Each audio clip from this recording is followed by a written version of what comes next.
Good morning. It's Monday again. This is week 3 of our NTI spring edition. So, hello. This is our last week before spring break, too. So, you get your assignments for this week, and then you have a week off where you can just chill, hang out at home, all the fun things. I miss seeing you.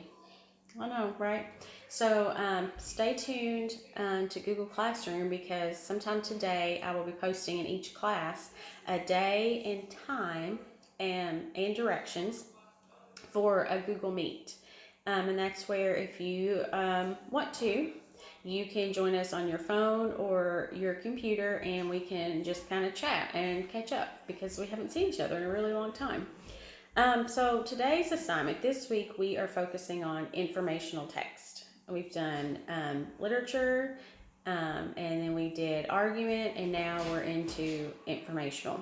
So this week the text is about the suffrage movement, which is the movement where women got the right to vote. Many of you may not know that up until 100 years ago, it was 1920 actually, women in America weren't always allowed to vote.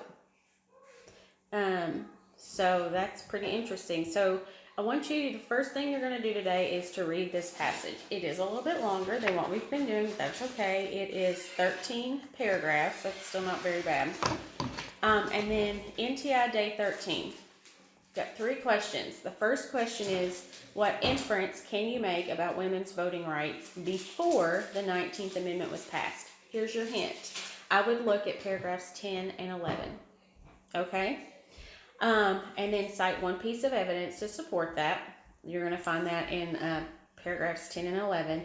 And then you're going to have to go back to the front page for number 3. Cite one piece of evidence that supports the inference that some men supported the women's suffrage movement.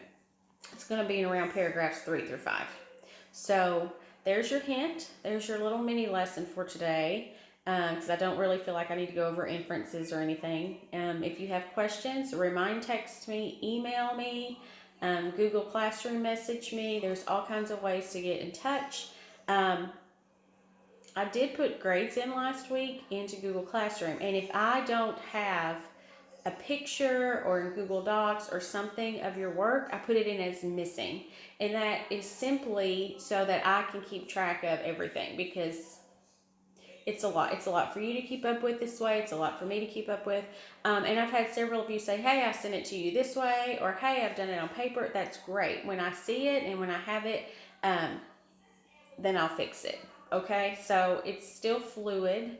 It's just a way for me to realize, hey, I don't have it yet. I need to keep looking for it. And for you to say, oh, maybe I actually did forget to send that to her, because we've had a couple instances of that as well. So I hope you have a great week. Stay healthy.